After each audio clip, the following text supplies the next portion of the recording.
మన చిత్తూరు జిల్లాలో మామిడి పంట విశేషమైన పంట. ఈ పంట సుమారుగా 2.5 లక్షల ఎకరాల్లో మామిడి సాగు అవుతుంది. రేట్లు రాను రాను దిగజారిపోయి 17-18లో అప్పుడు ఈ ప్రభుత్వమే 17-18 ఉంటే 5 రూపాయలకు వచ్చి రైతులంతా రోడ్డు పైన పడి గగ్గోలు పడితే ప్రతుమ్మ కలెక్టర్ గారు ఉన్నారు, అప్పుడు 2.5 రూపాయలు ఇవ్వడం జరిగింది 18.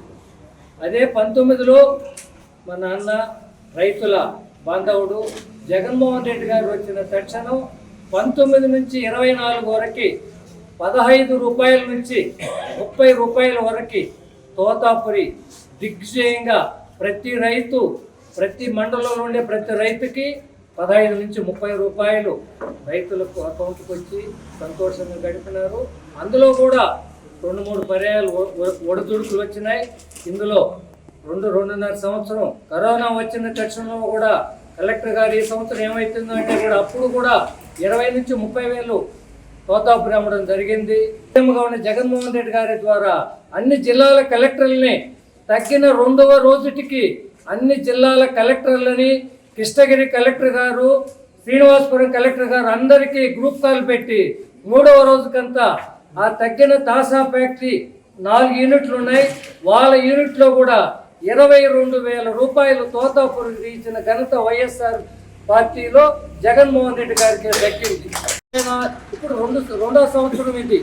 ఈ 2 సంవత్సరాల్లో గత సంవత్సరం 8+4 ఎంట్రీ, 8+4 4 ప్రభుత్వం ఇచ్చింది, 8 ఏ ఫ్యాక్టరీ ఇచ్చింది, 3, 5, 6. అది ఒక రేట్లు ఇల్లదండి. ఏమారిన వాళ్ళు 6 ఇచ్చినారు, తెలివైన వాళ్ళు 5 ఇచ్చినారు, అతి తెలివి పరులు 4 ఇచ్చినారు. ఈ విధంగా ఇస్తే ఈ ప్రజాప్రతినిధులు మేము 8+4 అన్నప్పుడు ఆ రైతులకు ఎక్కడ ఇచ్చినారు 8+4? అగ్రికల్చర్ మినిస్టర్ గారు స్టార్ట్ అయ్యి 15-20 రోజులు నడుస్తూ ఉంటారు కూడా తోతాపురికి 6 రూపాయలు ఇచ్చేసినాం, 6 రూపాయలు ఇచ్చి రైతులు సుభిక్షంగా ఉండారన్నారు. పెద్దిరెడ్డి రామచంద్రారెడ్డి గారి దొంగ అంటున్నారు. రైట్, మీరు రాగానే 1 నెలకే తెలిపింది మీ పురుగు మీరెంత దొంగ అని. దాని తర్వాత విజయానంద రెడ్డి, ఎర్రచంద్రం అంటే విజయానంద రెడ్డితో ఎవరి పేరు గుర్తొస్తుంది? దొంగ అంటే విజయానంద రెడ్డి ఉన్నారు. విజయానంద రెడ్డి గారు వీరప్పను గుర్తొస్తాడు గుర్తంటే. దానికన్నా నువ్వు పేదవాళ్లను ఎంతెంతో బడుగు బలహీన వర్గాలు తల్లులు నీకు వాళ్ళకు ఆక్రందనలో చాలలేక వాళ్ళ తల్లి కావాల ఉద్దేశంతో బిడ్డలు పుట్టక మీ దగ్గరకు వస్తే తమరు ఎంత దోచుకుంటున్నారో ప్రతి ఒక్క పేద మహిళ ఆ గోడు మీకు తప్పక తగులుతుంది. మీరు ఇట్లాంటి వార్తలు చేయొద్దండి. నారాయణ స్వామి ఆవేశపరుడే కానీ ఏ రోజుకి అవినీతి పరుడు కాబోడు కూడా.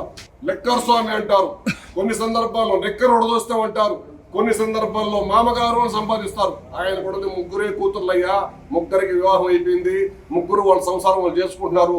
4వ కూతురుంటే మా రెడ్ల బిడ్డ మీకు శాంతి రెడ్డిని ఇచ్చేసాము, 4వ బిడ్డ ఉంటే మళ్ళా మీ బిడ్డ మీకు ఇచ్చేవాళ్ళము, మా అవకాశం లేదది, నీకు ఇంకెవరన్నా కావాలంటే చెప్పు, మేము దగ్గర నీకు మన 2వ వివాహం చేసేందుకు మేము సిద్ధంగా ఉన్నాం. తాపస్ గారు, నువ్వు నోరు అదుపులో పెట్టుకో, ఎక్కడ ఏం మాట్లాడుతున్నావో ఏం చేయాలనుకుంటున్నావో మీరు తమరు ఆలోచించుకొని చేసి ప్రజలకు అభివృద్ధి బాట. నీకు ఒక పట్టం ఇచ్చారు, నీకు గౌరవార్థమైన పోస్ట్ ఇచ్చారు, ఈ రోజు తమరు ఎమ్మెల్యే, ఈ రోజు ఒక ప్రభుత్వం విప్పిచ్చారు. నియోజకవర్గంలో నుండి బాధలు చూడండి, కష్టాలు చూడండి, మామిడి రైతులు చూడండి, సచివాలయ సిబ్బంది చూడండి, సచివాలయ వ్యవస్థను అభివృద్ధి చేయండి, రైతులకు ఏం కావాలో ఆలోచించండి, విద్యార్థులకు ఏం కావాలో ఆలోచించండి, యువతకు ఏం కావాలో ఆలోచించండి.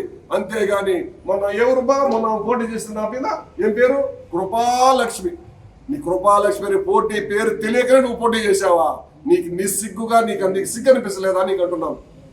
ఈరోజు ఆడపిల్లను అనవసరంగా మాట్లాడడం, ఒక గౌరవ ఉప ముఖ్యమంత్రి, నువ్వు మొదటిసారి నువ్వు ఎమ్మెల్యే, ఇప్పుడు ఆయన ఒక్కసారి ఎమ్మెల్యే చేశారు, మళ్ళీ మా నియోజకవర్గంలో ఒక్కసారి ఎమ్మెల్యే, 2వసారి ఎమ్మెల్యే, ఉప ముఖ్యమంత్రి అయ్యారు. దయచేసి మీ మాటను అదుపులో పెట్టుకోండి. గౌరవ జిల్లాకు పెద్ద ఆయన కరుణాకర్ రెడ్డి గారిని కావచ్చు, జిల్లా అధ్యక్షులు పెద్దిరెడ్డి రామచంద్రారెడ్డి కావచ్చు, విజయానంద రెడ్డి కావచ్చు, ప్రతి ఒక్కళ్ళని వాళ్ళ కష్టంలో సుఖంలో మాకు వాళ్ళు ఉన్నారు, మేము వాళ్ళతో నడుస్తున్నాం. అభివృద్ధి పదంలోకి నడవండి. మీరు ఏం చేశారు, ఎన్ని రోడ్లు మేము వేసామో మా నియోజకవర్గాల్లో, మా మండలాల్లో మీరు రండి చూపిస్తాం. మీరు వచ్చాక తమరు ఏం చేశారో, తమరి ఆధ్వర్యంలో ఏం జరిగింది మీ అభివృద్ధి అనేది చర్చకు మీరు సిద్ధమా అనే మాటలే మాట్లాడండి, కానీ కించమైన మాటలు, నీచమైన మాటలు, పెద్దవాళ్ళను గౌరవం లేకుండా మాట్లాడుకుంటూ ఇది రాజకీయం కాదు. ఇదే గంగాధరనల్లూరు నియోజకవర్గంలో వచ్చి గంగాధరనల్లూరులో మీటింగ్ పెట్టిన రోజు చంద్రబాబు నాయుడు గారు ముఖ్యమంత్రి గారు అన్నారు, ఎవరు కానీ వైసీపీ నాయకులు సహకరించొద్దు, వాళ్ళకు సహకరిస్తే పాముకు పాలు పోసినట్లేరని. అదే విధంగా ఉంది మీ ధోరణి.